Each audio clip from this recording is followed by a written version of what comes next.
Halo, selamat malam. Mahkamah Konstitusi menolak seluruh permohonan kubu pasangan Anies Mohaimin dan juga Ganjar Mahfud. Dan dari 8 hakim konstitusi, 3 hakim terbelah menyatakan berbeda pendapat. Hakim Saldi Isra, Eni Nurbaningsih, dan Arief Hidayat menyatakan menerima permohonan kubu 1 dan juga 3, serta meminta menggelar pemilu ulang di beberapa daerah. Bagaimanapun putusan MK sudah bersifat final dan mengikat. Prabowo Subianto dan Gibran Raka Buming Raka akhirnya menjadi presiden dan juga wakil presiden terpilih. Mahkamah Konstitusi memenangkan Prabowo Gibran. Bersama saya Bram Herlambang akan membahasnya selama 1,5 jam ke depan dalam Political Show.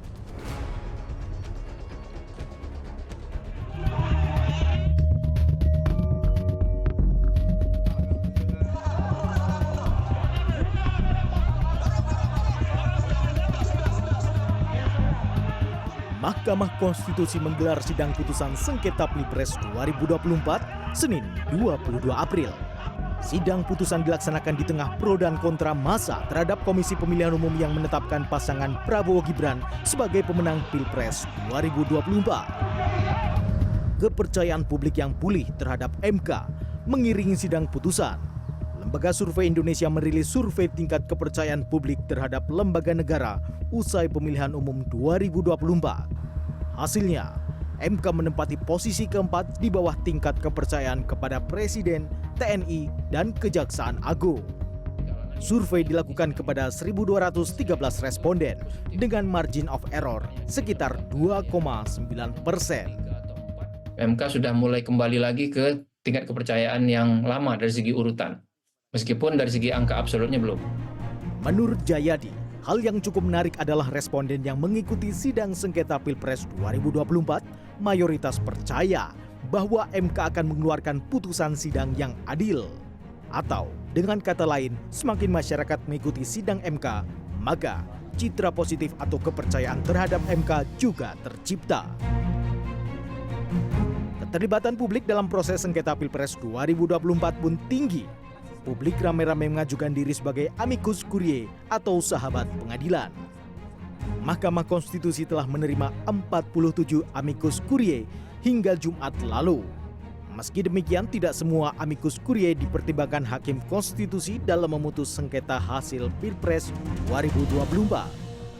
Juru bicara MK Fajar Laksono mengatakan hanya dokumen amicus curiae yang diterima MK hingga 16 April lalu saja yang dipertimbangkan dalam rapat permusyawaratan hakim.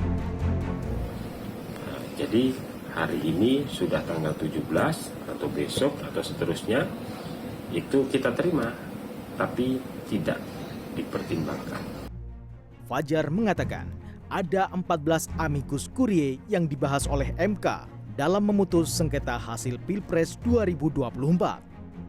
Dari 14 dokumen amicus curiae yang diterima, salah satunya adalah yang dikirimkan oleh Ketua Umum PDIP Megawati Soekarno Putri. Pada 16 April lalu, Sekjen PDI Perjuangan Hasto Kristianto datang ke gedung Mahkamah Konstitusi untuk menyerahkan dokumen amicus curiae dan juga tulisan tangan pribadi Megawati yang berpesan agar pihak majelis MK mengambil putusan yang dapat menjaga demokrasi di tanah air. PDI Perjuangan Jawa Tengah bahkan melakukan ziarah ke makam Raden Ajeng Kartini sebagai bentuk dukungan atas surat amicus curiae Megawati ke Mahkamah Konstitusi jelang putusan. Calon Presiden nomor urut 1 Anies Baswedan menilai amicus curiae yang diajukan Megawati menggambarkan bahwa situasi saat ini memang amat serius. Kubu Prabowo Gibran sempat juga berencana mengajukan amicus curiae disertai aksi pendukung. Namun, rencana itu dibatalkan atas arahan calon presiden terpilih Prabowo Subianto yang meminta para pemilih dan pendukungnya tidak menggelar aksi apapun untuk menanggapi keputusan MK, termasuk rencana menghadiri aksi Jumat lalu. Saya, Prabowo Subianto, meminta dengan sungguh-sungguh kepada seluruh masyarakat Indonesia, khususnya 96,2 juta rakyat Indonesia yang telah memilih pasangan Prabowo Gibran untuk tidak melakukan aksi apapun. Prabowo mengaku tak ingin pendukungnya terpancing provokasi dari berbagai pihak. kericuhan massa pro dan kontra memang sempat terjadi jelang putusan MK. Masa aksi pro dan kontra terlibat kericuhan di Patung Kuda Jakarta Pusat Jumat lalu.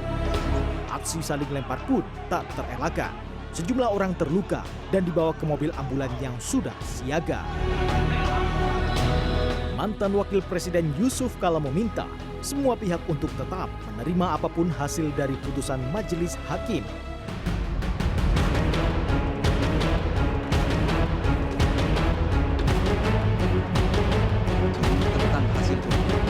Tim Liputan CNN Indonesia. Terima kasih Anda masih menyaksikan Political Show dan kini saatnya kita masuk dalam segmen Electionpedia. Tim Litbang CNN Indonesia telah merangkum sejumlah data hasil survei hingga rangkuman putusan MK dalam perselisihan hasil pemilihan presiden. Kita akan lihat bersama datanya. Oke, kita akan tampilkan ini berdasarkan hasil survei nasional dari Indikator Politik Indonesia. Paling tidak ada 52,6% masyarakat yang mengetahui adanya sidang soal PHPU. Dan 47,4% ini mengatakan tidak tahu ataupun tidak mengikuti. Dan kita akan membreakdown dari data 52,6 ini. Kita akan lihat di slide berikutnya. Dari yang mengetahui dan juga mengikuti jalannya sidang, maka paling tidak ada 73,2% yang menganggap ataupun berkomentar percaya, dan kemudian kurang atau tidak percaya adalah sekitar 23,9, kemudian tidak tahu ataupun tidak menjawab adalah 2,9%. Artinya masih mayoritas masyarakat mengatakan percaya ini kepada mereka yang cukup mengikuti begitu isu dan juga persidangan yang ada di MK. Kita akan lihat slide berikutnya. Oke, dari 72,9% kalau tidak salah datanya, maka sudah bisa di breakdown begitu dari masing-masing pasangan. Untuk yang percaya saja, kita bisa lihat dari kubu Anies Mohaimin ada sekitar 47,7%, kemudian 77,2% dari kubu ataupun pemilih dari Prabowo Gibran, sementara 70,8% dari Ganjar Mahfud menyatakan percaya terhadap hasil yang akan diputuskan oleh MK. Sementara kurang percaya atau tidak percaya, tidak tahu dan tidak jawab, ini juga bisa kita lihat bagaimana skemanya. Anies Mohaimin 47,3%, kemudian dari Prabowo Gibran 16,0%, kemudian Ganjar Mahfud 18,8% untuk kategori yang kurang ataupun tidak percaya. Kita akan lihat slide berikutnya. Oke, kita masuk dalam putusan. Ini yang kemudian tadi dibacakan oleh para hakim MK. Ini kemudian hakim MK menolak gugatan sengketa Pilpres yang diajukan oleh pemohon pertama, yakni kubu 01, yakni Anies Mohaimin, dengan dalil paling tidak ada 3 yang kami rangkum. Pertama adalah dugaan campur tangan Jokowi, kemudian KPU diduga tidak netral dalam tahapan verifikasi serta penetapan, dan kemudian perubahan syarat pasangan calon yang tidak sesuai putusan MK 90 tahun 2003. Tapi yang menarik adalah adanya dissenting opinion dari 3 hakim, yang juga kita dengarkan tadi, yaitu ada Saldi Isra, kemudian Eni Nurbaningsih, dan Arief Hidayat. Yang paling tidak, kalau kemudian masih kita ingat, salah satu dari poin dissenting opinionnya dari Saldi Isra maupun Arief Hidayat mengatakan bahwa memerintahkan untuk menyelenggarakan pemilihan ulang di beberapa daerah yang mayoritas adalah di Pulau Jawa. Ini yang mereka sebutkan dalam poin dissentingnya begitu. Kita akan lihat untuk berikutnya. Permohonan kedua adalah dari Ganjar Mahfud, ini juga kemudian ditolak oleh MK. Paling tidak ada 2 dalil, yaitu anggapan ketidaknetralan dari Bawaslu dan kemudian soal nepotisme Presiden Jokowi dalam memenangkan paslon nomor urut 2. Dan kemudian masih sama dengan gugatan sebelumnya, ada juga dissenting opinion dari 3 hakim MK kali ini. Dan ini yang tentu menjadi pertanyaan, bagaimana setelah putusan? Putusan dari MK adalah mengikat dan kemudian tetap, yang artinya MK kali ini sudah memenangkan Prabowo Gibran, dan bagaimana kemudian konstelasi ke depan? Apakah masih akan membahas soal bagaimana dinamika yang di MK atau kemudian sudah move on dan beranjak untuk membahas berikutnya dan kemudian sampai pada pemerintahan yang baru nanti? Kami akan membahasnya dengan sejumlah narasumber yang sudah hadir di studio tentunya, tapi kami akan jeda sejenak. Jangan kemana-mana, tetaplah bersama kami di Political Show.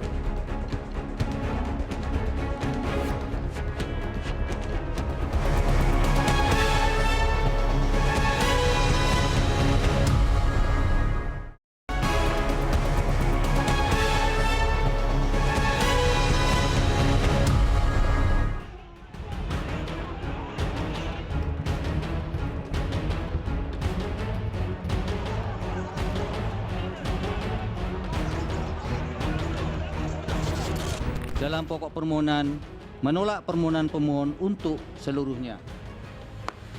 Semua dalil-dalil dianggap terbukti berlawanan dengan hukum, oleh karena itu harusnya dikabulkan.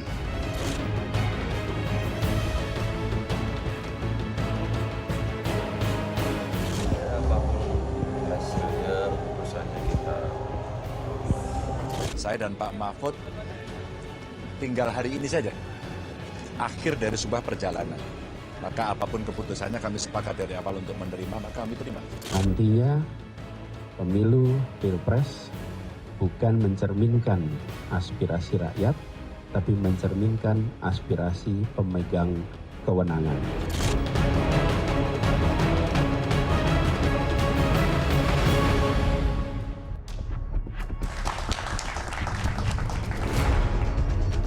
Anda masih bersama kami dalam Political Show dan saat ini saya akan menyapa para narasumber yang sudah hadir di studio. Saya akan sapa yang dari sebelah kanan terlebih dahulu. Saya ingin menyebut sayap kanan tapi kok enaknya sebelah kanan aja ya. Pertama adalah tim hukum Anies Mohaimin Bang Refli Harun, kemudian tim hukum Ganjar Mahfud Bang Vincentius Medrova. Selamat malam Bang Refli. Selamat malam. Bang Vincent. Ini sepertinya lelah sekali karena dari pagi dari MK. Dan yang sebelah kiri saya ini juga dari pagi di MK saya lihat. Pertama adalah tim pembela Prabowo Gibran, ada Bang Fahri Bahmit, kemudian Direktur Eksekutif Parameter Politik Indonesia Adi Prayitno. Selamat malam. Selamat malam. Luar biasa. Saya juga dari pagi di MK. Ini mengawal semua. Dan tidak hanya para narasumber yang ada di studio, saya akan sapa juga ada mantan Hakim MK Idewa Gede Palguna. Selamat malam Pak Palguna yang tersambung dari luar studio. Selamat malam semuanya, Mas Bram. Makasih. Baik. Kabar baik, Pak Palguna? Ya, sampai hari ini masih kabar baik lah. Oke, baik-baik. Ini saya akan tanya nanti seperti apa. Tapi sebelum saya tanyakan kepada narasumber, kita akan dengarkan terlebih dahulu dari Hakim MK berikut ini.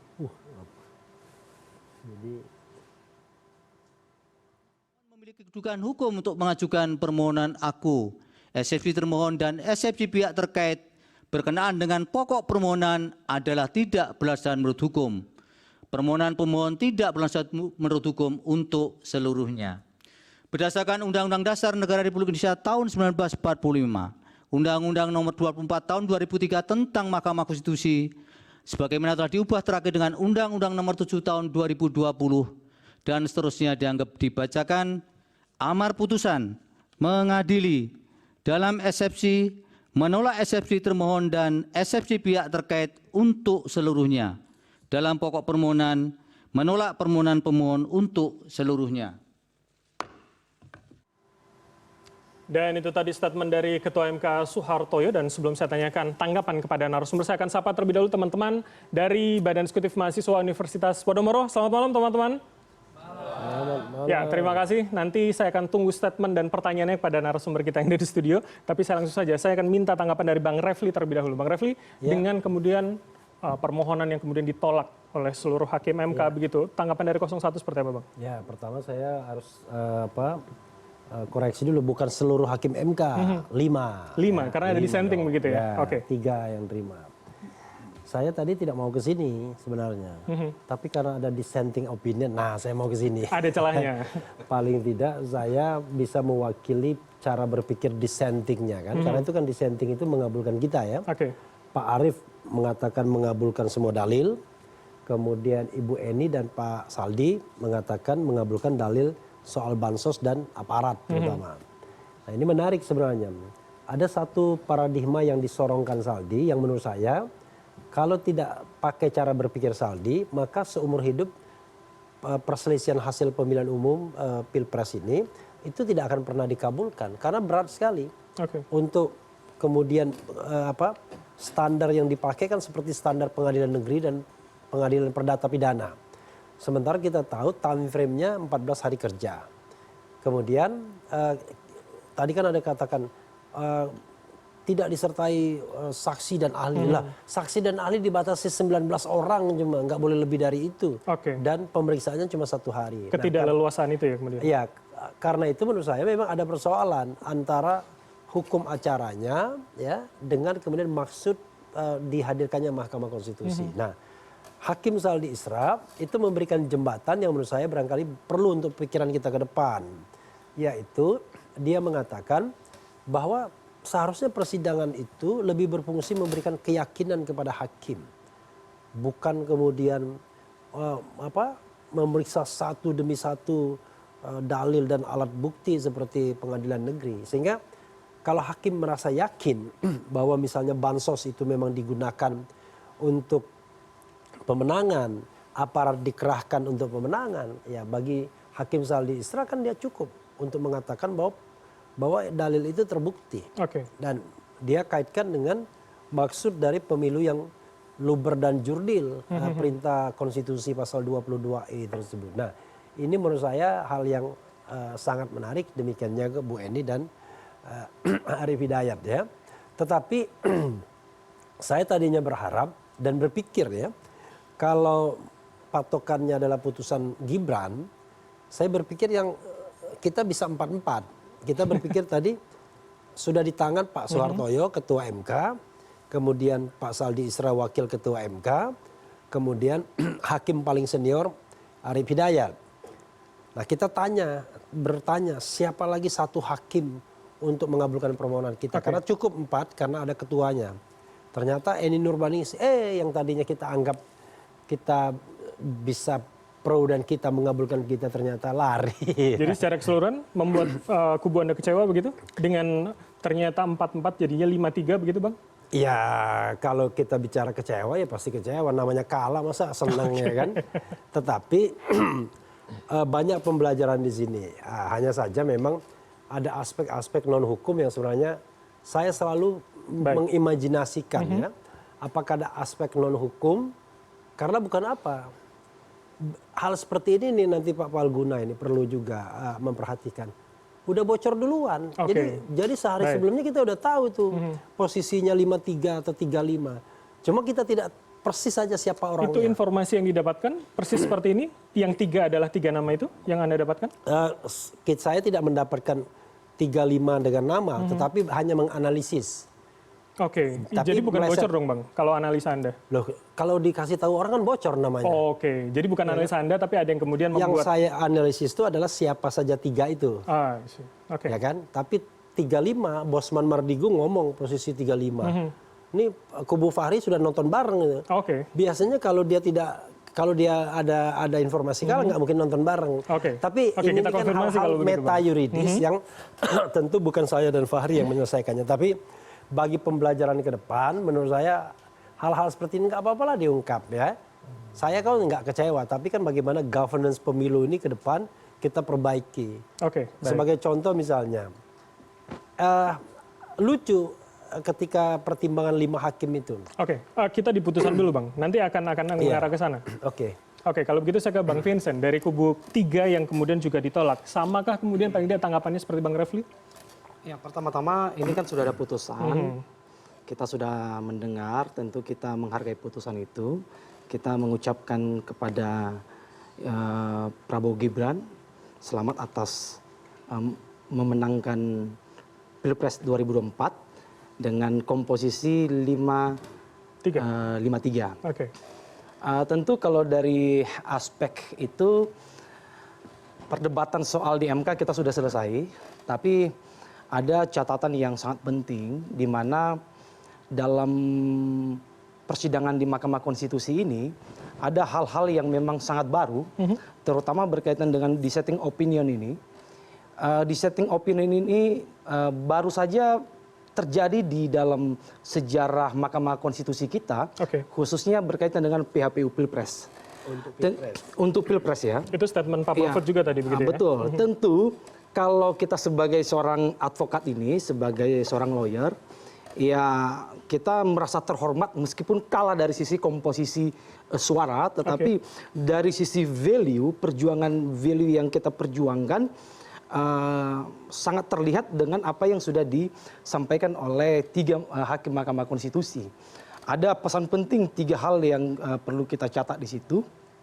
Pertama adalah mengenai politisasi bansos, dan ini menurut 3 hakim ini adalah terbukti.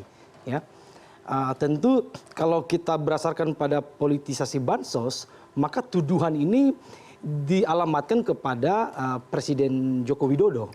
Dan tentu ini menjadi catatan penting dalam dissenting opinion ini, karena dalam waktu yang dekat ini akan ada pilkada serentak. Dan ini menjadi momen penting dalam pembaharuan hukum kita dan juga dalam pembaharuan kepemiluan kita. Itu yang pertama. Yang kedua, ini berkaitan dengan adanya ketidaknetralan penyelenggaraan negara dan penyelenggaraan pemilu. Nah, ini disorot penting juga oleh 3 hakim konstitusi kita ini. Nah, kalau berbasis pada ketidaknetralan penyelenggaraan negara dan penyelenggaraan pemilu ini, tentu ini sangat berbahaya dalam proses-proses demokrasi kita dan juga dalam hal kualitas pemilu kita. Dan yang ketiga, kita melihat tadi disorot berkaitan dengan soal krisis etik ya, karena menurut Prof. Eni bahwa berkaitan dengan etik ini harusnya ini beririsan sama dengan rule of law gitu ya. Jadi rule of law seharusnya berdasarkan pada rule of etik.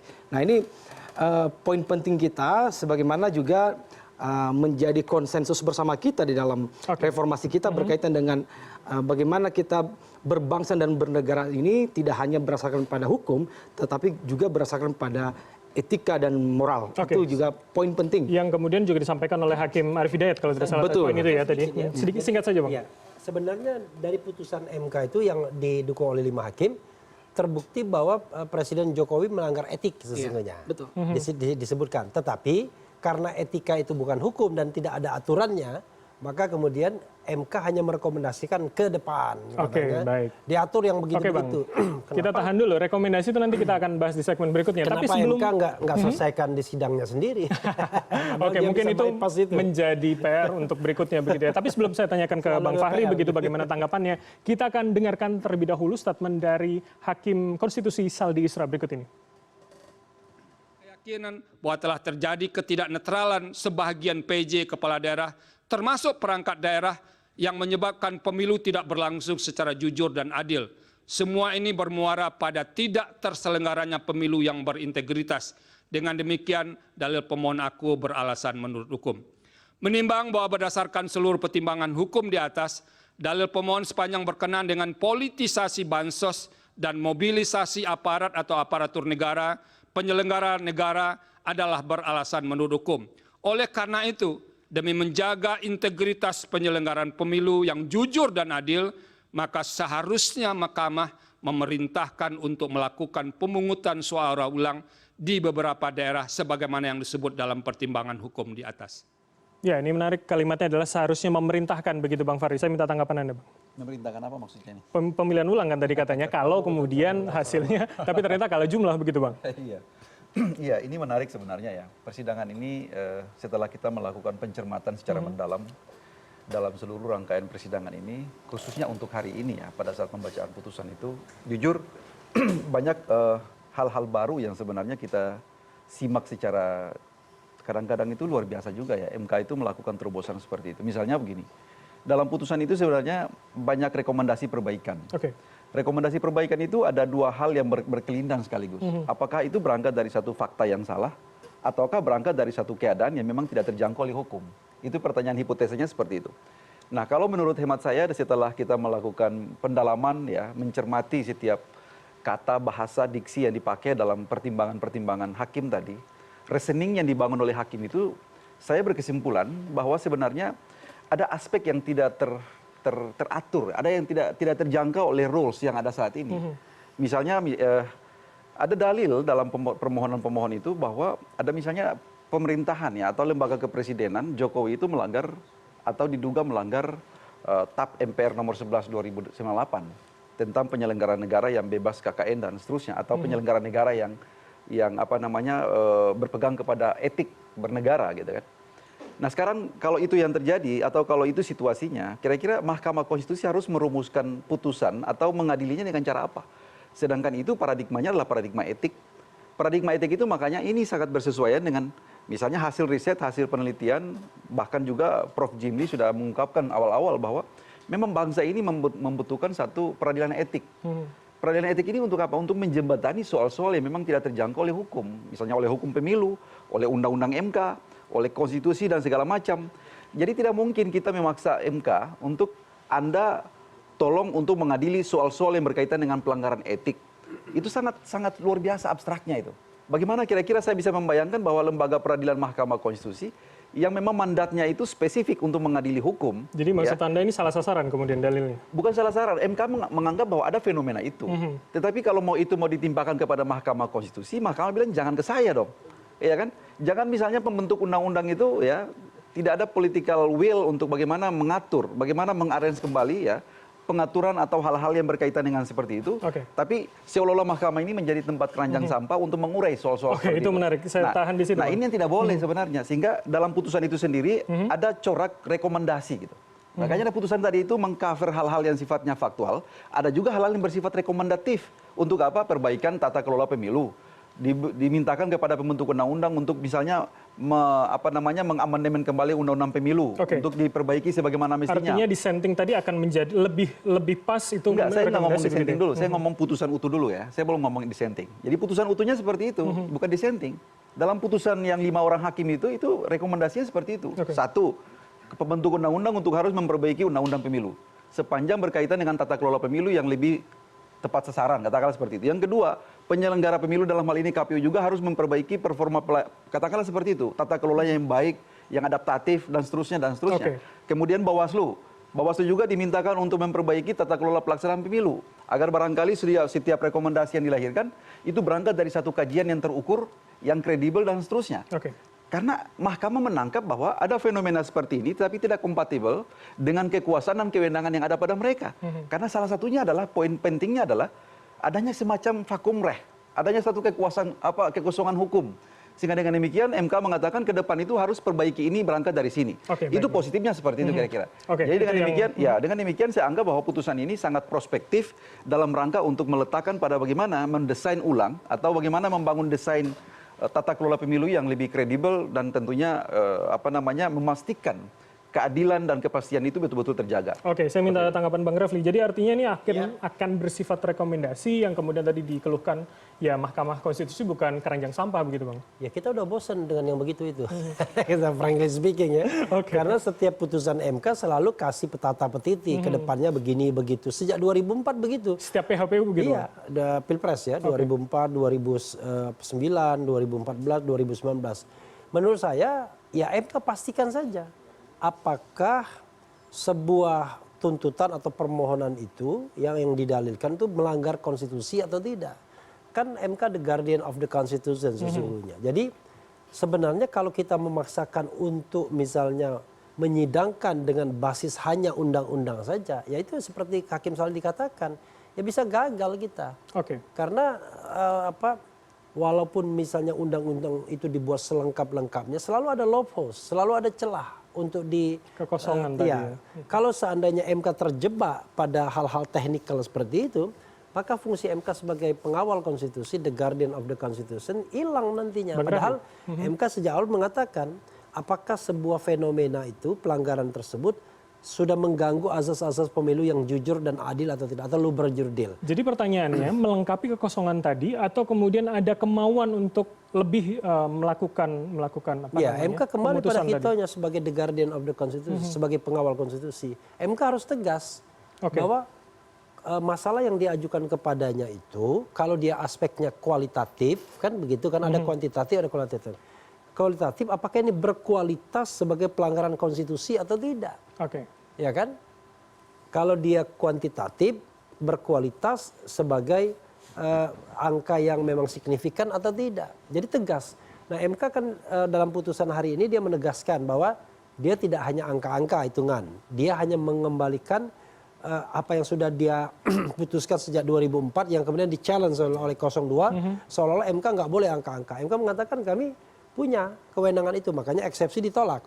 Tapi yang jadi masalah adalah ketika sampai pada pertanyaan apakah semua fenomena yang disodorkan ke MK itu bertentangan dengan konstitusi atau tidak, dalam bahasa kami mengkhianati konstitusi dan prinsip pemilu yang bebas, jujur, dan adil. Karena 3 kata itu yang kita tonjolkan, MK tidak menjawabnya secara, menurut saya secara memuaskan. Karena MK akhirnya lari kepada protolan-protolan itu, fenomena-fenomena kecil, pembagian duit, pernyataan kepala desa, dan lain sebagainya. Padahal dia harus menjawab apakah sebuah fenomena yang disodorkan tersebut cukup kualitas untuk dikatakan ada pelanggaran konstitusi. Saldi Isra merasa cukup untuk 2 hal, bansos dan keterlibatan aparat. Eni Nurbaningsi juga cukup. Arief Hidayat lebih gila lagi. Semua katanya cukup. Semua dalil Oke Bang Refli, saya minta tanggapan dari Pak Palguna kalau begitu Pak Palguna. Jadi artinya masih dianggap ada kekosongan begitu Pak, apalagi di soal etik yang kemudian masih belum ada aturannya dan belum bisa kemudian diputuskan oleh Hakim MK. Pak Palguna. Apanya yang kosong nih? Saya pusing juga nih kalau dengar ya.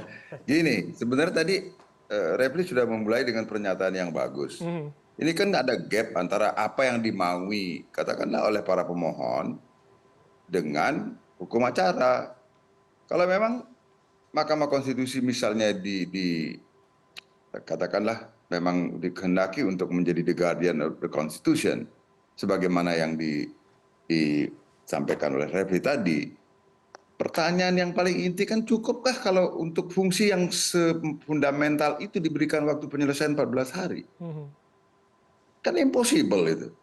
Nah, maka itu mengapa 14 hari, kan pertanyaannya begitu. 14 hari itu karena ada asumsi di situ. Persoalan-persoalan lain di luar soal hasil itu sudah selesai. Itu makanya jadi 14 hari. Anda terbayang nggak kalau 14 hari kemudian harus membuat, katakanlah, kalau saya suka mengatakan pertimbangan hukum Mahkamah Konstitusi itu bukan hanya dalam soal pengujian undang-undang, tapi terutama dalam soal pengujian undang-undang, kan sifatnya doktriner. Cukup nggak waktu 14 hari untuk membuat pertimbangan yang doktriner itu dalam rangka menjadi the guardian of the Constitution? Jadi bukan sekedar soal pretel-pretel begitu gitu loh kalau saya. Artinya kalau kerangka berpikir Refli tadi itu kita pinjam. Nah, dengan mengkaitannya dengan hukum acara. Jadi saya membenarkan pernyataan Refli tadi itu bahwa ada gap antara yang dikehendaki paling tidak dalam hal ini oleh pemohon, atau yang diasumsikan bahwa itu seharusnya menjadi fungsi dari Mahkamah Konstitusi, dengan kenyataan bahwa dia hanya diberikan waktu 14 hari untuk memutus itu. Nah kan itu nggak logis kan? Coba Anda bayangkan gimana membuat. Pak Palguna, jadi yang kemudian menjadi penghambat itu adalah waktunya yang pendek tadi 14 hari, atau kemudian secara aturannya untuk MK sendiri yang sangat terbatas, bahwa tidak ada aturan soal etika, kemudian yang tadi juga Bang Fahri sampaikan, Bang Refli sampaikan, begitu Pak Palguna? Nggak ada, bukan soal etik. Kalau soal etik, kita apa yang kita mau adili di situ? Kan ini soal lain ya. Kan bukan itu masalahnya menurut saya. Coba kita kembalikan kepada fungsi Mahkamah Konstitusi yang disebutkan dalam pasal 24C ayat 1 itu kan salah satu memutus perselisihan tentang hasil pemilu. Nah itu kan ya oke lah, misalnya kita tidak terikat pada persoalan original intent, karena saya pun tidak terlalu menganut paham itu gitu ya kalau saya sendiri. Tetapi kan yang menjadi masalah sekarang itu sebenarnya kan sudah diingatkan sejak tahun 2019, yang kata Refli itu bosan udah mendengar petata petiti itu kan gitu. 2019 bahwa kalau ini tidak dilaksanakan ya baru kemudian MK akan mengambil itu. Artinya kan dia tetap akan menjadi membawa bagaimana harusnya pemilu itu pada relnya, tetapi fungsi-fungsi dari lembaga-lembaga yang lain itu mestinya berjalan juga. Nah, oleh karena itu maka kalau MK lalu menyoroti keberfungsian, seharusnya berfungsinya lembaga-lembaga itu, bukan salah dong, salah juga dong. Kan memang itu desainnya gitu loh. Apakah itu yang dimaksudkan tadi adalah soal tidak berfungsinya pengawasan di DPR, Bawaslu, dan KPU yang tidak maksimal begitu, Pak Palguna? Ya, kan misalnya kalau ada persoalan-persoalan yang dipertentangkan misalnya, ada pelanggaran bansos. Ini langkah hukumnya gimana? Mestinya kan sudah selesai itu. Selesai ada lembaga yang menyelesaikan itu. Kemudian ada soal-soal administratif misalnya yang sangat mengganggu. Itu kan harusnya juga selesai. Tidak lagi dibawa ke Mahkamah Konstitusi. Oleh karena itu maka 14 hari itu memang menjadi realistis gitu loh. Yang saya maksud. Tapi kalau semua yang kita argumentasikan tadi, terutama ya, saya bukan tidak setuju ya. Misalnya yang disampaikan oleh Refli itu ya, mau kita tuju, itu yang saya katakan tidak realistis dong kalau cuma 14 hari. Tapi memang ada persoalan dilematis itu. Persoalan ketatanegaraan ini kan tidak boleh juga terlalu lama dibiarkan mengambang tanpa kepastian. Karena ini menyangkut soal penyelenggaraan ketatanegaraan dan itu membutuhkan kepastian segera gitu. Nah, saya kira ruang bermainnya ada di sana kalau menurut saya. Oke, jadi artinya seharusnya ada undang-undangnya begitu, Pak Palguna, yang kemudian bisa melengkapi tadi. Ya, hukum acaranya tergantung desainnya sekarang kita mau kemana.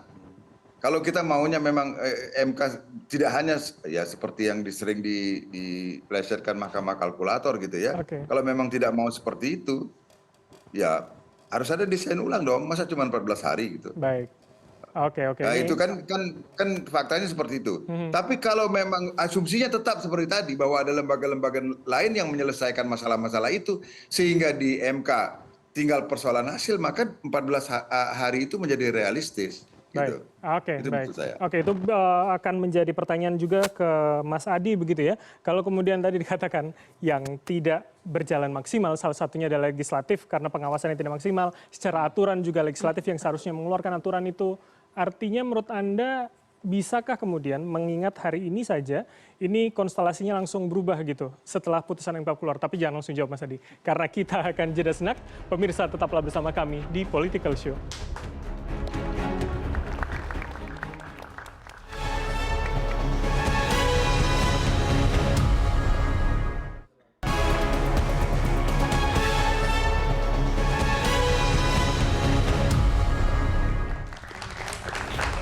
Anda masih bersama kami di Political Show dan saya langsung ke Mas Adi Praitno kalau begitu. Mas Adi, jadi kalau memang ada kekosongan hukum di sana, 14 hari dianggap sangat sempit begitu, berarti artinya soal political will dong. Mungkin nggak itu, Mas? Ya, Bu, ini bukan soal political will. Jangan-jangan memang elit di negara ini bikin segala sesuatu bisa diakal-akalin. Dan serba mudah untuk bisa dimanipulasi. Jangankan soal bansos ya, contoh ini ya. Soal politik uang saya selalu bicara dari awal. Ini tidak pernah tegas kok dalam undang-undang pemilu diatur. Kan yang dimaksud dengan politik uang itu adalah memberikan uang dan barang untuk mempengaruhi pemilih. Itu masuk dalam list daftar larangan dalam kampanye. Mestinya ada pasal khusus yang bicara tentang politik uang. Misalnya pasal 200, politik uang 1, kasih sembako, apapun niatnya, mau masuk surga ataupun mau mempengaruhi pemilu, kalau jelang pilpres itu adalah politik uang. Yang atau kedua, harus bansos dibatasi kemudian. Bu, ini kan menjadi salah satu catatannya tadi kemudian. Betul, misalnya bansos. Kalau itu dilakukan sebulan 2 bulan jelang pilpres, dilakukan oleh petahana, masuk kategori politik uang. Siapapun yang melakukan tindakan itu harus diaudit secara investigatif. Itu kan bagus. Di undang-undang pemilu kita tidak ada. Bansos, perdebatannya panjang, Pak. Ini adalah pro rakyat, seharusnya mendapatkan, tidak ada hukum yang dilanggar, dan seterusnya. Jadi perdebatan bansos itu kemana-mana, mulai dari aspek hukum sampai aspek etika, termasuk niat, apakah niatnya masuk surga ataupun tidak. Jadi panjang ceritanya. Limitasi-limitasi semacam inilah yang sepertinya membuat kenapa setiap persoalan-persoalan terkait dengan sengketa hasil pemilu, terkait juga dugaan pelanggaran pemilu itu tidak bisa diungkap. Nah yang kedua, ini pelajaran sebenarnya. Ini bukan hanya untuk 1 atau 3 paslon ya, tapi bagi siapapun yang ingin bertanding di pilpres. Kalau ada indikasi pelanggaran dan kecurangan pemilu, jangan nunggu MK. Bukan hanya soal keranjang sampah, tapi memang kewenangannya terbatas. Ini harus dibuktikan di Bawaslu. Itu adalah salah satu tempat kenapa Bawaslu itu dibentuk untuk mengungkap semua dugaan-dugaan kecurangan TSM, kemudian pelanggaran, kemudian mobilisasi aparatus kekuasaan di Bawaslu, bukan di Mahkamah Konstitusi. Karena kalau kita cek sejak 2004 sampai sehari ini, semua apapun yang terkait dengan dugaan yang disebut dengan TSM tidak pernah direspon oleh MK dengan begitu banyak dalil, dengan begitu banyak argumen.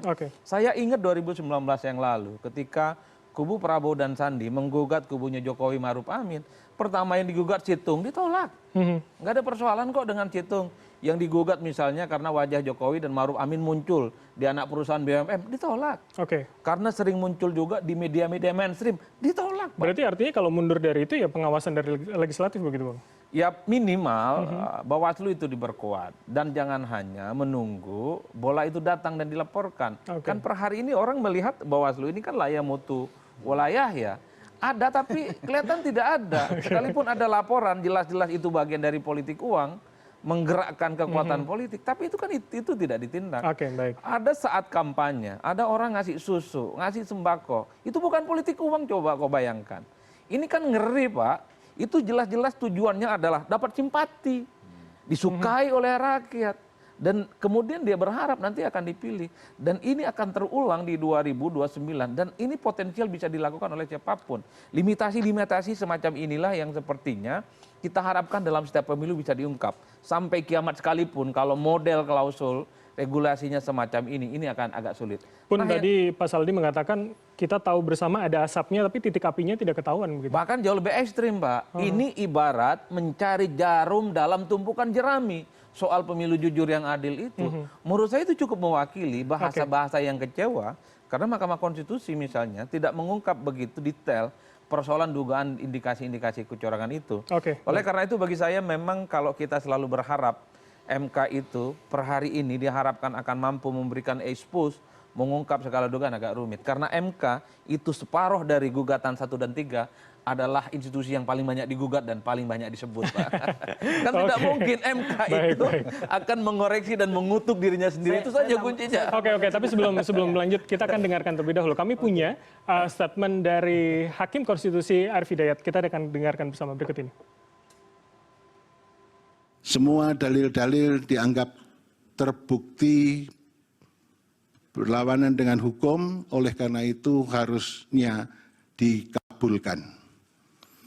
Konklusi, Mahkamah Konstitusi semestinya berwenang untuk mengadili, kemudian eksepsi termohon dan pihak terkait tidak dapat diterima dalam pokok permohonan, mengabulkan permohonan untuk sebagian, memerintahkan untuk dilakukan pemilihan suara ulang di provinsi yang terbukti, Provinsi DKI, Provinsi Jawa Barat, Provinsi Jawa Tengah, Provinsi Jawa Timur, Provinsi Bali, dan Provinsi Sumatera Utara. Puas kan saya sebelum ke MK, kan saya sudah bilang, sidang di MK ini adalah teater hukum dunia. Ini disaksikan oleh seluruh dunia. Dan harus diingat, putusan sengketa Pilpres dalam sepanjang sejarah baru yang hari ini ada dissenting opinion. Baru hari ini ada dissenting opinion. Sejak dulu tidak pernah boleh ada dissenting opinion. Karena biasanya hakim itu berembuk. Karena ini menyangkut jabatan orang, kita harus sama. Dirembuk sampai sama. Nah ini mungkin tidak bisa disamakan sehingga ada dissenting. Ini pertama dalam sejarah perjalanan Mahkamah Konstitusi. Oke, saya ke Bang Raffi. Tadi mau menanggapi apa dan termasuk itu tadi kalau Pak Mahfud mengatakan ini teater begitu, Bang? Iya memang teater. Tapi bukan teaternya. Jadi gini, kita akan serius nih. Sebenarnya begini, ada residu tetap. Jadi tadi kan Bung Adi mengatakan ya fungsikan Bawaslu. Ada dua soal. Itu Bawaslu sudah menerima pengaduan yang ceto welo-welo, enggak dikatakan melanggar. Misalnya kita tunjukkan pengerahan aparat desa ke GBK. Itu dianggap tidak melanggar. Yang kedua, bagi-bagi susu Car Free Day, enggak melanggar katanya. Gus Miftah bagi-bagi duit, enggak melanggar.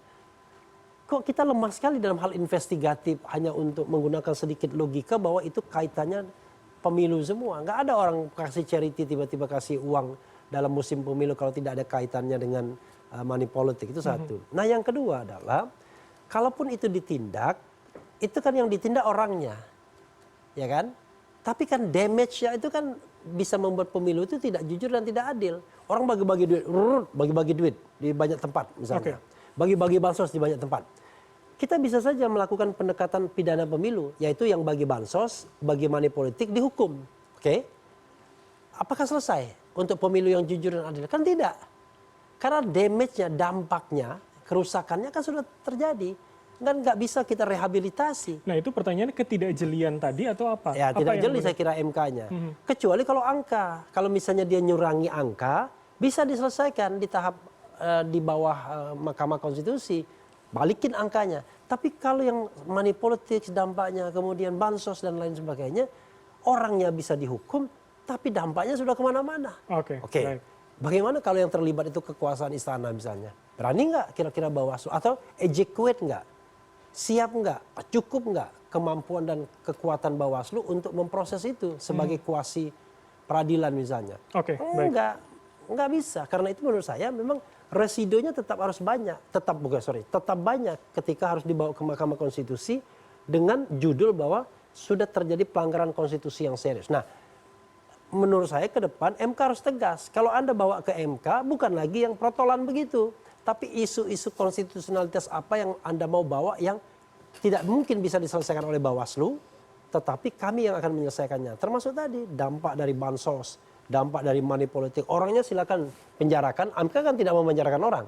Tetapi dampak itu akan kami ukur apakah sudah mengganggu pemilu yang lu berjanji. Tapi bukankah itu akhirnya harusnya lebih detail pada dalil pemohon begitu Bang? Untuk kemudian Tidak, itu seperti kata Hakim Saldi Isra, cukup kita ungkapkan satu fenomena dan apakah hakim diyakinkan bahwa terhadap fenomena tersebut telah terjadi pelanggaran konstitusi atau tidak. Nah, karena itu hakim yang harus punya ukuran-ukuran untuk melihat ini. Sehingga ketika kita memohonkan kita tidak sia-sia. Karena kalau misalnya ya semua dalil kita dibenarkan misalnya, katakanlah 19 saksi dan 19 ahli tersebut. Kalau MK ngomong begitu, ya Anda benar, tetapi tidak cukup signifikan mempengaruhi atau kami tidak diyakinkan bahwa itu mempengaruhi secara keseluruhan, mati kita. Jadi parameternya harusnya dampak menurut Anda? Yang juga menjadi penilaian. Dan itu kualitatif, karena itu memerlukan menurut saya sebuah scientific approach misalnya, pendekatan saintifik ke depan, bahwa itu justified. Itu membuat pemilu kita tidak jujur dan adil. Beliau ini kan selalu ngomong soal money politics. Ya kayak kentut aja namanya politik, baunya di mana-mana. Tapi kita nggak tahu sumbernya di mana. Saya minta komentar Pak Palguna kalau begitu. Jadi bagaimana kemudian Pak melihat itu ya tidak ada kejelian di sana kemudian dari para hakim MK dan tidak hanya melihat protolan itu tadi begitu Pak?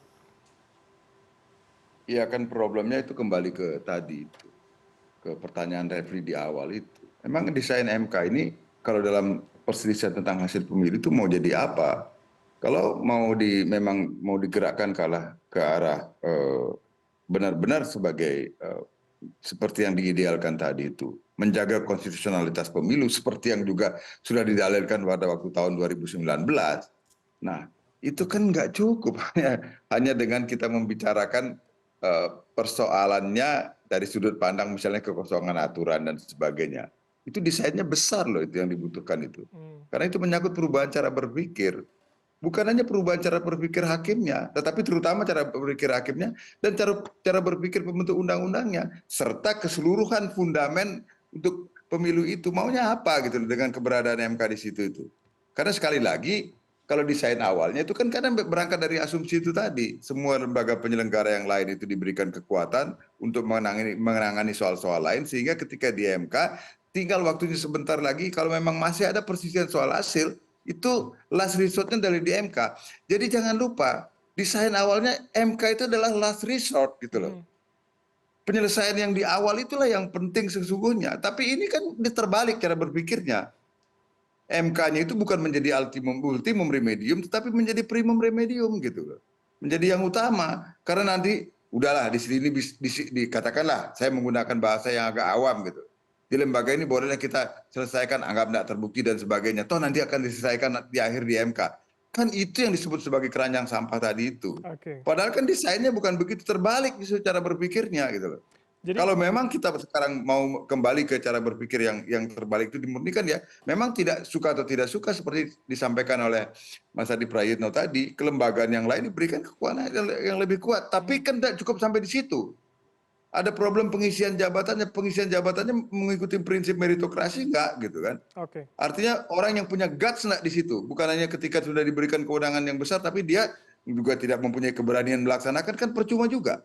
Nah, ada persoalan budaya hukum lalu yang juga tersangkut paut di dalamnya di sana. Jadi ini persoalan besar, Mas Bram, kalau menurut saya. Jadi enggak ya kalau saya mengikuti jalan pikiran Bung Refli tadi, saya setuju saja gitu loh. Tapi ini kan harus ada perubahan yang fundamental. Terutama dalam cara berpikir, bukan dalam cara berpikir hakimnya, tapi cara berpikir dari pembentuk undang-undang, bahkan desain pemilunya itu sendiri gitu. Berarti artinya kalau dengan menggunakan logika tadi, harusnya para pemohon ini memaksimalkan di laporan-laporan sebelumnya dong Pak, di Bawaslu kemudian, jangan semuanya langsung dikirimkan ke MK begitu?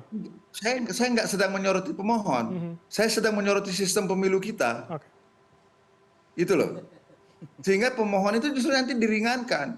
Ini loh, tinggal mengatakan waktu di sana itu, ya artinya yang saya maksudkan itu adalah asumsi bahwa lembaga yang lain itu sudah bekerja keras, dan ternyata memang yang diselesaikan nanti tinggal soal hasil. Jadi bagi pemohon justru ringan gitu loh.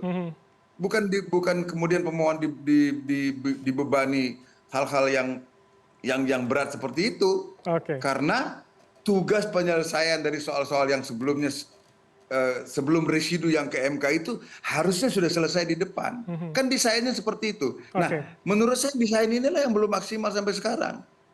Nah, sebagian tadi masalahnya sudah disampaikan oleh Mas Adi Prayitno. Misalnya ada soal kelembagaan yang memerlukan penguatan, tapi menurut saya tadi saya katakan enggak cuma penguatan kewenangan, tapi juga seleksi pengisian jabatannya harus memang membutuhkan orang-orang yang berani untuk berada di situ kan gitu. Tapi kan saya pernah menjadi tim sel di sana. Kita mencoba menyodorkan orang-orang yang ya paling tidak menurut penilaian tim sel misalnya kredibel, tapi kan kemudian seleksinya dari DPR. Ya nggak tahu lah kemudian bagaimana itu memang kewenangannya. Oke, baik. Artinya sejak di proses seleksi, prinsip meritokrasi itu memang harus sudah bekerja. Jangan cuma sekedar pertarungan politik. Gitu. Oke, baik. Ini PR-nya besar sekali. Saya minta tanggapan dari Bang Vincent. Dari tadi belum saya tanya ini kemudian.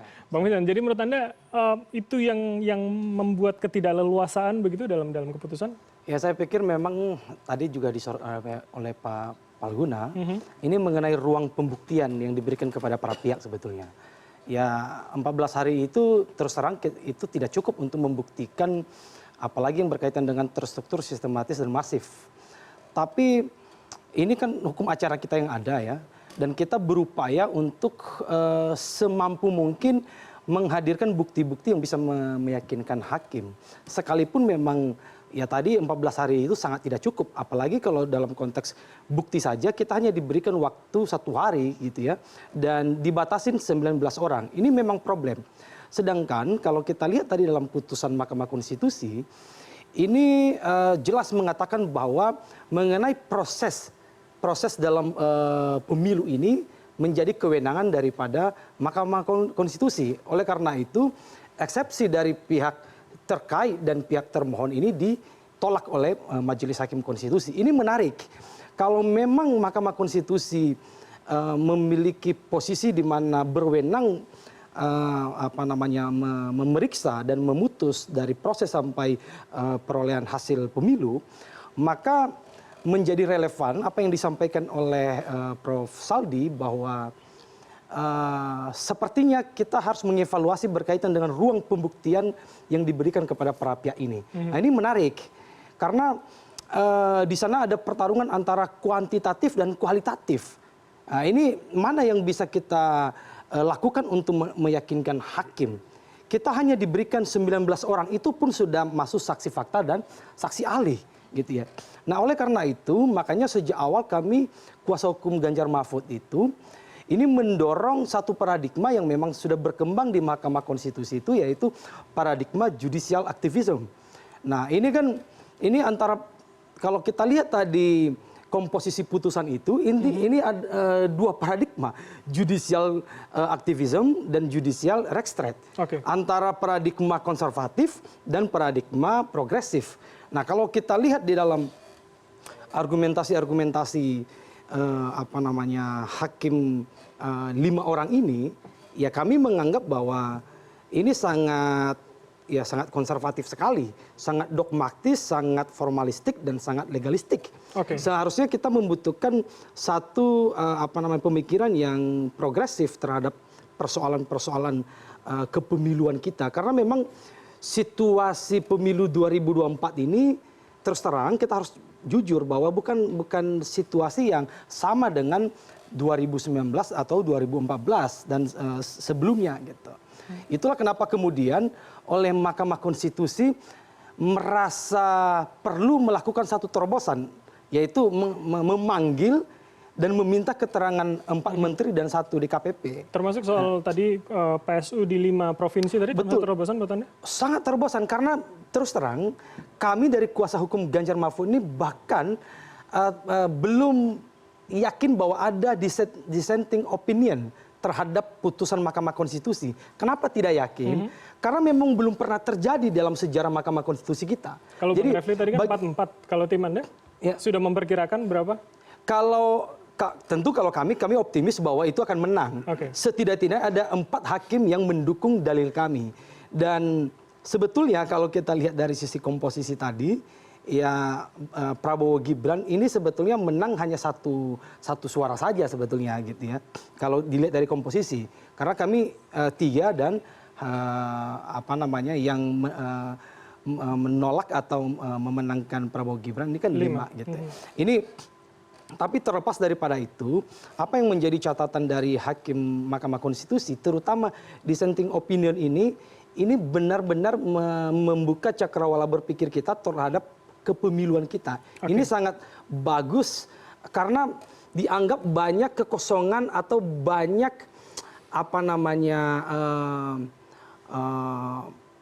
kelemahan di dalam undang-undang pemilu kita yang kemudian dianggap dimanfaatkan oleh setiap orang, terutama dalam hal ini adalah penguasa gitu ya. Misalnya berkaitan dengan politisasi bansos itu. Ya memang tidak diatur secara spesifik di dalam undang-undang pemilu kita. Makanya kita ini apa yang terjadi di dalam putusan ini menurut saya kalau kami meskipun ini kalah tapi kami menganggap kita sudah berjuang dan value yang kita perjuangkan ini berhasil dan ini untuk perbaikan yang sangat penting dalam kepemiluan kita. Ini menarik. Ya. Oke. Ini saya tanyakan ke Bang Fahri kalau begitu. Jadi kalau kemudian tadi salah satu terobosan yang disebut adalah soal PSU itu kemudian bagaimana tanggapan Anda? Iya, saya setuju ya disampaikan oleh Prof. Palguna tadi ya. Ini berkali-kali kami tegaskan bahwa memang persoalan desain ketatanegaraan kita harus kita kembali ke sana. Kita harus berangkat dulu dari desain hukum tata negara kita sepanjang berkaitan dengan pelembagaan Mahkamah Konstitusi yang diatribusikan dengan salah satu kewenangan menyelesaikan sengketa pilpres atau sengketa pemilu. Itu penting sekali. Kenapa penting? Karena itu tadi diasumsikan. Jadi pelembagaan MK ini diasumsikan sebagai the last resort ya. Jadi memang ini satu pelabuhan terakhir saja untuk menyelesaikan seluruh rangkaian proses yang panjang tadi itu. Kalaupun toh mau dibalik ya konsepnya mau dibalik seperti kegelisahan Bang Refli tadi. Itu kan mempunyai implikasi. Saya ambil contoh. Kalau kita bicara tentang TSM, pertanyaan pentingnya begini, apakah MK itu bisa memutus dengan satu alat bukti yang sifatnya seperti random ya, diputus secara acak gitu loh. Itu nggak bisa. Kalau bicara masalah TSM, masifnya itu suka dan tidak suka, siap atau tidak, kita harus bicara tentang kuantitas. Banyaknya, berapa banyak itu kira-kira luasan daripada pelanggaran itu gimana? Kalau kita bicara tentang masifnya itu berapa provinsi misalkan yang terkategori sebagai pelanggaran. Itu suka dan tidak suka seperti itu konsepnya. Jadi dengan demikian kalau ini yang kita mau adopsi dalam kerangka 14 hari, lalu kita mau paksakan untuk MK keluar dari pakem konstitusionalnya, lalu kita mencoba untuk menyamakan seperti praktek peradilan tata negara yang ada di mahkamah di Amerika Serikat, Supreme Court pada waktu itu ya, yang dianggap bahwa misalnya awalnya tidak didesain dengan kewenangan judicial review, lalu pada akhirnya hakim menciptakan kewenangan itu tidak bisa sama seperti itu. Karena judicial review untuk Mahkamah Konstitusi di Amerika Serikat atau Supreme Court itu untuk melakukan tafsir terhadap undang-undang dasar, itu beda. Ketika penyelesaian sengketa untuk pilpres seperti ini itu mempunyai implikasi pembuktian yang sangat sulit. Karena kenapa? Itu tadi dari aspek waktu itu tidak cukup. Makanya desainnya itu harus tidak asimetris seperti ini. Karena kalau itu yang mau dipaksakan maka tetap asimetris. Di satu sisi kita atribusikan kewenangan itu secara sepihak oleh MK melalui tafsir-tafsir konstitusionalnya, tapi mempunyai implikasi bagaimana nanti dia bekerja dalam kerangka waktu yang sangat terbatas itu. Terutama yang seperti yang tadi yang disampaikan Bang Refli itu. Untuk aspek sebaran itu pekerjaan yang tidak bisa diselesaikan dalam waktu 1 bulan. Itu sangat sulit. Karena bagaimana mendatangkan manusia sebanyak mungkin, alat bukti yang datangkan sebanyak mungkin, tidak mungkin satu pelanggaran yang sifatnya sangat masif, lalu cuma hanya 5 kilogram, satu karung beras 5 kilogram, secara demonstratif kita perlihatkan dan yakinkan hakim bahwa ada pelanggaran di satu kabupaten atau satu provinsi. Itu sangat tidak mungkin, sangat tidak kompatibel. Karena waktunya sangat pendek. Nah, itu kendala-kendala teknis yang kira-kira ke depannya harus dipikirkan kembali bahwa desain hukum tata negara kita ya berkaitan dengan pelembagaan Mahkamah Konstitusi untuk menyelesaikan sengketa Pilpres ini seperti apa idealnya. Itu PR kita ke depannya. Makanya kami sangat apresiasi dengan rekomendasi putusan MK tadi itu untuk harus kita jadikan sebagai clue agar barangkali perubahan undang-undang ke depan itu dipertimbangkan secara serius. Saya ke Bang Adi kalau begitu. Jadi ini kalau PR-nya 5 tahun ke depan kita akan menghadapi lagi, kira-kira selesai nggak Bang? Secara politiknya. Saya termasuk yang sebenarnya pesimis ya terkait dengan putusan MK, sekalipun ada dissenting opinion per hari ini. Karena kalau kita mengacu pada korespondensi historis dari sengketa hasil pemilu yang lainnya itu kan tausiah-tausiah kayak gini kan sering terulang ya. Yang ingin saya katakan adalah saya khawatir bahwa rumus dasar untuk memenangkan Pilpres itu selalu dipakai oleh semua paslon. Menang dengan cara apapun, sekalipun itu curang, ketimbang kalah dengan cara terhormat. Saya khawatir itu mazhabnya, Pak. Kenapa? Karena setiap sengketa, dugaan-dugaan terkait dengan pelanggaran pemilu, baik di pilkada ataupun pilpres dan pileg, ini agak rumit untuk dibuktikan. Nah yang kedua, inilah distrust kita. Kita misalnya berupaya untuk memperkuat institusi-institusi kenegaraan kita yang terkait dengan kepemiluan kita. Masyarakat kita nggak maksimal tingkat kepercayaannya pada KPU. Banyak hutang dan balas budi di situ, Pak. Karena proses rekrutmennya. Begitupun dengan Bawaslu. Kita tidak bisa berharap apapun. Betul. Sekalipun kita selalu ngomong perlu diperkuat model rekrutmennya supaya tidak diamputasi bagaimana mereka itu diintervensi oleh kekuatan-kekuatan politik. Tapi dalam praktiknya, selama kekuasaan politik itu bisa masuk ke relung-relung institusi-institusi politik itu, maka sepanjang itu juga sulit untuk tidak bisa diintervensi. Bahkan lembaga-lembaga politik yang saat ini kita percaya kredibel sekalipun juga tidak dipercaya oleh publik kita. Bahkan institusi-institusi yang nggak ada kaitannya dengan politik sekalipun yang disebut dengan aparatus kekuasaan itu juga publik tidak percaya. Berarti masih panjang banget dong. Cukup panjang, Pak. Pada akhirnya apa? Kuncinya hanya di elit. Mau tidak kalau dia punya kemewahan, punya akses terhadap kekuasaan, tidak menggunakan segala-galanya untuk menang. Itu aja. Saya khawatir ini teriak karena tidak mampu mengakses melakukan itu. Itu aja, Pak. Baik. Saya khawatir itu. 1 dan 3 teriak, mungkin karena nggak bisa mengakses kekuasaan. Kalau suatu waktu 3 dan 1 ini berkuasa, punya akses, punya kemewahan untuk memenangkan pertarungan, sekalipun itu gampang dilakukan, tapi kalau itu melanggar etik, kira-kira bisa nggak ditolak godaan itu? Kan itu aja pertanyaannya. Baik. Insya Allah. Dan nanti setelah jeda saya akan tanyakan tanggapan mahasiswa bagaimana terkait dengan isu ini dan juga apa soal kepercayaan. Apakah sama seperti yang dikatakan Mas Adi? Kita akan jeda sejenak, pemirsa, tetaplah bersama kami di Political Show.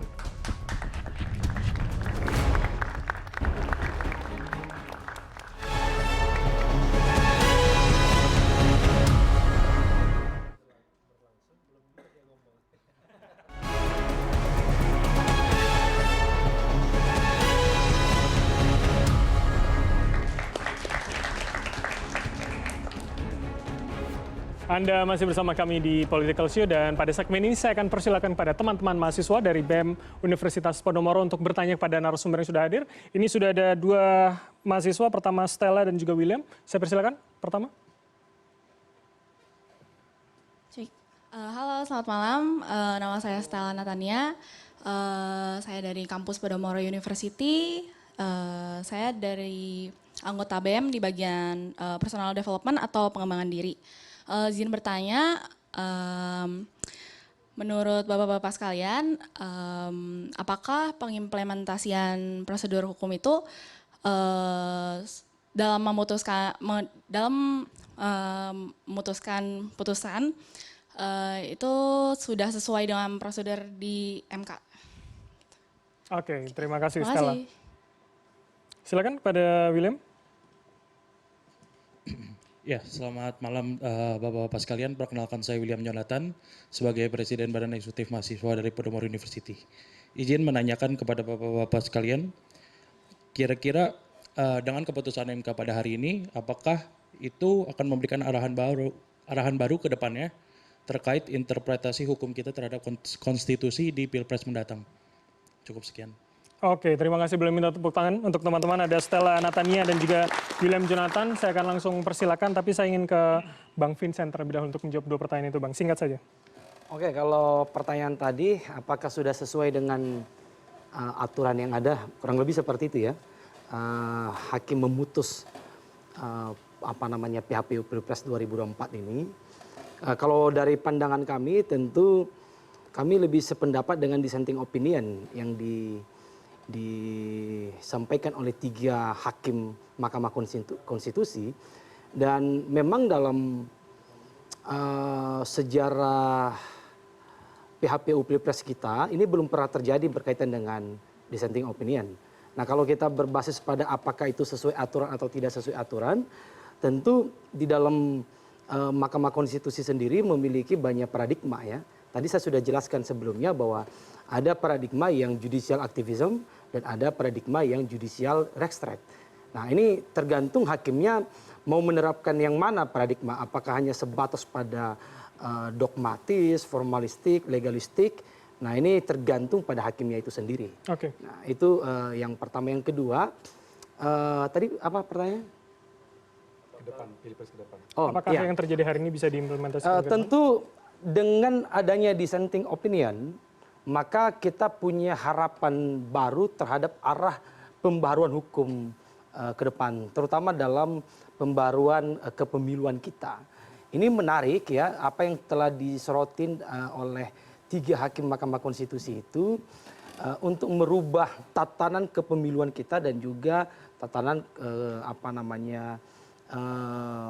fungsi penyelenggaraan pemilu kita. Ini penting dan saya pikir kita punya optimisme melalui putusan Mahkamah Konstitusi ini telah dicatat oleh sejarah kita dan mudah-mudahan ini menjadi hal yang baik bagi negeri ini. Oke, baik. Saya ke Bang Fahri kalau begitu. Tanggapannya, Bang? Iya, yang pertama bahwa prinsip kita dalam berhukum ya, apalagi untuk melihat satu putusan atau produk putusan lembaga peradilan, ada satu prinsip yang harus kita pegang bersama bahwa putusan hakim harus dianggap benar, gitu ya. Artinya terlepas dari putusan itu keliru atau ada satu satu kekeliruan bawaan atau cacat bawaan itu persoalan lain. Tapi pada hakikatnya putusan hakim itu harus dipandang benar. Ya, itu pertama. Yang kedua bahwa terkait dengan putusan ini punya manfaat untuk Pilpres 2029. Nah, kalau putusan yang tadi ya, kalau kita baca secara baik-baik, putusan 1 dan 2 itu ada satu semacam cita-cita hukum, katakanlah semacam ius constituendum. Ya, jadi MK itu mengirimkan satu pesan hukum untuk nantinya dilakukan satu mendesain atau meredesain kembali satu pesan-pesan hukum yang sudah diberikan oleh MK itu sepanjang menyangkut dengan misalnya pengaturan bansos, ya kan, apakah timingnya seperti apa, waktunya bagaimana, itu kira-kira tadi kan pesannya seperti itu. Yang kedua mengenai Bawaslu harus seperti apa, KPU harus bagaimana dan seterusnya, itu soal-soal yang sebenarnya telah digariskan oleh Mahkamah Konstitusi atau semacam guidance bagi pembentuk undang-undang untuk nanti Anda mengatur ini agar ke depannya persoalan seperti ini seperti yang disampaikan oleh Bang Adi tadi tidak lagi terulang ya, tausiah-tausiah seperti ini tidak lagi terulang menjadi satu tausiah musiman pada setiap 5 tahun sekali kira-kira. Nah, itu kira-kira seperti itu. Jadi tentunya punya manfaat ke pemilu 2029 seperti itu. Itu yang saya baca dari putusan MK seperti itu. Baik, Bang Refli, jadi bisa diimplementasikan atau tidak kemudian, Bang? Bisa menurut saya. Ya. Saya termasuk orang pesimis ya. Ini kan bukan hanya persoalan Mahkamah Konstitusi saja, tetapi permasalahan kita semua, terutama elit politik, mau tidak kita punya komitmen untuk menyelenggarakan pemilu yang demokratis, luber dan jurdil. Dan ini harus mulai kalau kita bicara cycle pemilu, mulai dari persiapan pranata hukum pemilunya. Saya mengatakan banyak pranata hukum pemilu yang sudah tidak imbang ya. Terlepas mungkin pro dan kontra, saya melihat misalnya presidensial threshold kan. Gara-gara threshold kemarin itu calon kan hampir saja tidak bisa lebih dari 3 kan. Padahal kalau kita misalnya calon cuma 2 saja head to head itu kan kalau memang terjadi secara alamiah tidak masalah. Tapi kalau dikebiri kan susah. Ada banyak aturan yang misalnya dari awal kita tahu bahwa kalau ada pelanggaran yang dilakukan oleh kekuasaan, misalnya istana, nggak bisa diproses oleh Bawaslu. Bagaimana cara memprosesnya? Akhirnya ya balik-balik ke Mahkamah Konstitusi. Lalu Mahkamah Konstitusi lemparkan lagi kepada hulunya, pembentukan peraturan perundang-undangannya. Jadi misalnya kita mau menghilangkan money politics misalnya. Berat kalau tidak ada komitmen. Karena selalu ada celah. larangan money politik itu pada saat kampanye. Berarti sebelum kampanye dan setelah kampanye boleh dong. Dan ternyata itu dilegitimasi oleh MK sekarang kan. Baik. Katanya kalau sebelum kampanye nggak ada aturannya, setelah kampanye nggak ada aturannya. Karena itu Agus Miftah dan lain sebagainya lepas. Oke, kosongnya di situ ya. Oke, Iya. saya juga akan minta tanggapan Tidak dari... mau go forward sebenarnya. Oke, baik. Saya akan minta tanggapan Pak Palguna. Jadi artinya apa yang ada hari ini, apa yang kemudian rekomendasi hari ini, bagaimana, apakah kemudian itu bisa, Pak Palguna, kita terapkan di 2029? Terima kasih. Persoalannya bukan soal bisa atau tidak. Yaitu saya lagi-lagi kali ini setuju dengan Refli. Kita memang punya political will apa enggak sih untuk membuat pemilu yang demokratis gitu kan, yang sesuai dengan desain yang dicita-cita idealkan oleh konstitusi kita kan gitu. Mau membangun Indonesia sebagai constitutional democratic state gitu, tapi paling enggak mulai dari pemilu yang benar-benar demokratis lah gitu. Nah kan itu yang belum terjawab. Saya dari tadi ada ingin menyoroti satu hal gini loh, mungkin kalau dengan Refli barangkali saya lupa, kayaknya pernah deh kita berdiskusi. Cara berpikir kita yang terlalu rule based itu juga menjadi persoalan loh. Mungkin kita perlu berpikir dengan principle based ya, bernalar berdasarkan asas gitu loh. Kalau asasnya mengatakan bahwa ini tidak benar, ya jangan aturannya itu walaupun aturannya itu kemudian terdapat bolong, tapi kalau secara prinsipal itu merupakan suatu keliru, kita harus berani mengatakan keliru. Nah, cara berpikir itu mestinya tidak hanya ada pada hakim, tapi buat seorang yang bernalar, setiap orang yang bernalar secara hukum, dalam konteks ini dalam hukum kepemiluan kita, mestinya itu juga baru kita bisa berpikir tentang pemilu yang demokratis. Kalau cara berpikir kita melulu hanya rule based, saya kira kita akan berputar-putar tetap dalam masalah seperti ini sampai kapanpun. Walaupun MK membuat tausiah berkali-kali, ya akan tetap terjadi. Itu yang yang menurut saya penting juga untuk kita garis bawahi. Begitu Mas Bram. Baik Mas Adi terakhir. Jadi pembuat undang-undangnya ini pakai perspektif yang mana? Kalau menurut Pak Palguna tadi, azas atau kemudian rule based atau principle based?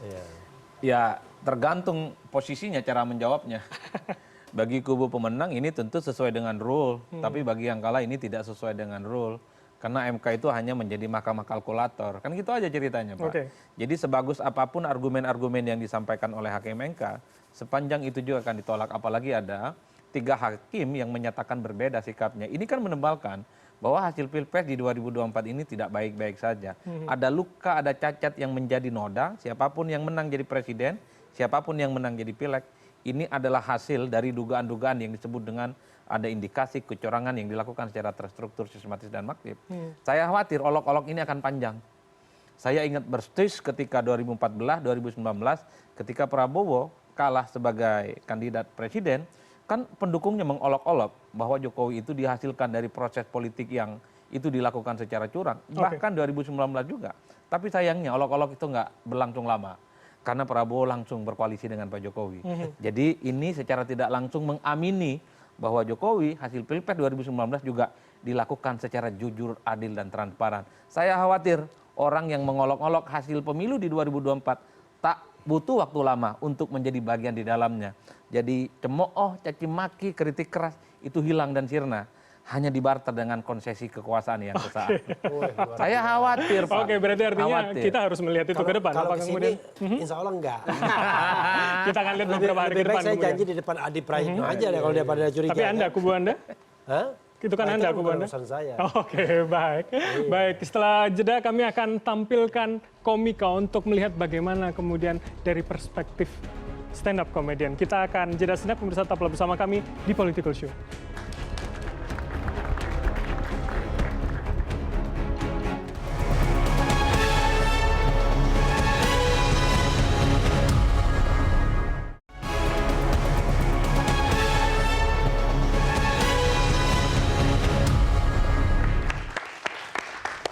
Assalamualaikum warahmatullahi wabarakatuh.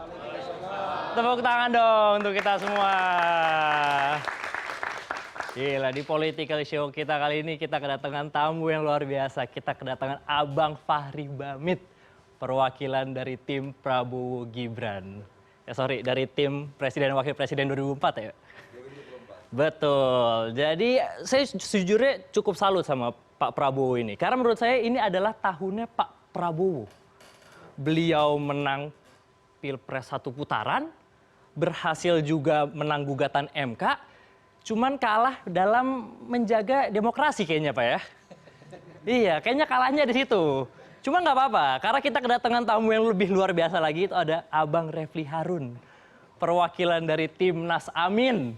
Yang saya ingat dari Timnas Amin, coba tolong tepuk tangan ya. Iya, kayaknya bukan gimana-gimana Bang, kayaknya di sini cuma mau tepuk tangan buat yang menang aja Bang. Bukan pilihan saya. Iya, salahin orang-orang ini jangan saya. Tapi yang saya ingat dari Timnas Amin itu ya, katanya ketika ingin datang ke sidang MK itu katanya pengen bawa 1000 pengacara. Tapi mohon maaf nih, saya nonton kayaknya nggak nyampe 10 yang datang nih Bang.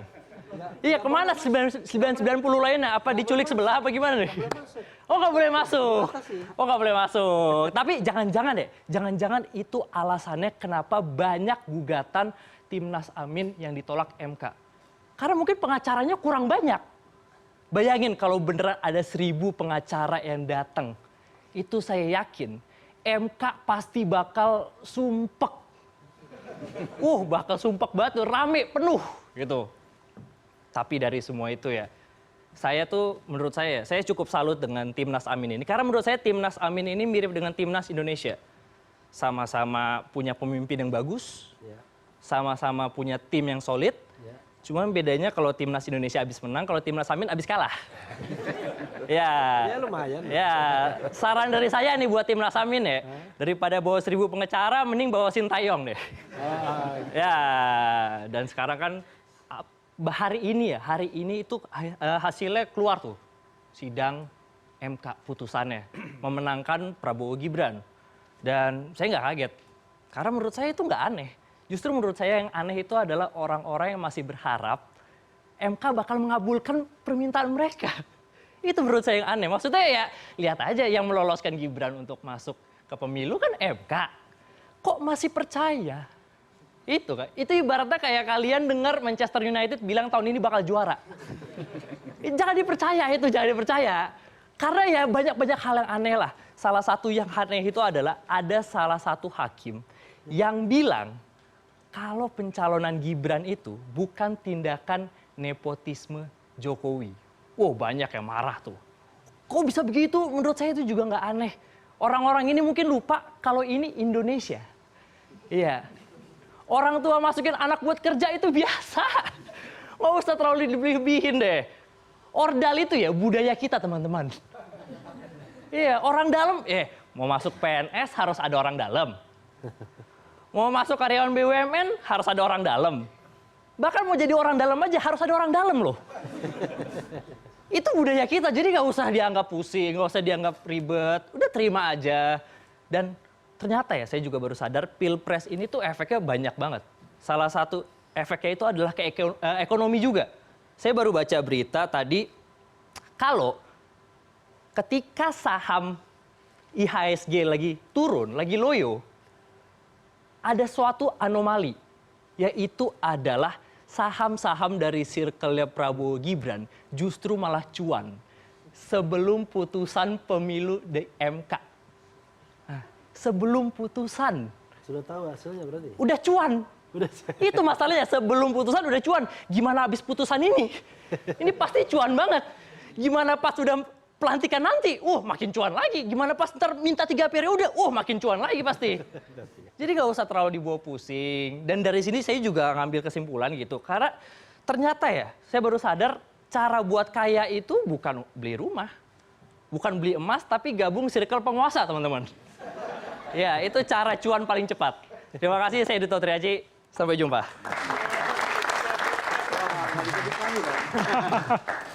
Oke, dan dengan stand up comedy dari Duto tadi, ini juga menutup Political Show. Saya akan ucapkan terima kasih pada para narasumber. Ada Bang Refli dari tim hukum Anies Mohaimin, kemudian ada Bang Vincent dari tim hukum Ganjar Mahfud, Bang Fahri Bahmit dari pembela Prabowo Gibran, dan juga Mas Adi Praetno, Direktur Eksekutif Parameter Politik Indonesia. Kita akan berjumpa pada minggu depan dengan tema yang lainnya lagi. Saya Bram Herlambang, pamit undur diri. Terima kasih, sampai jumpa. Terima kasih.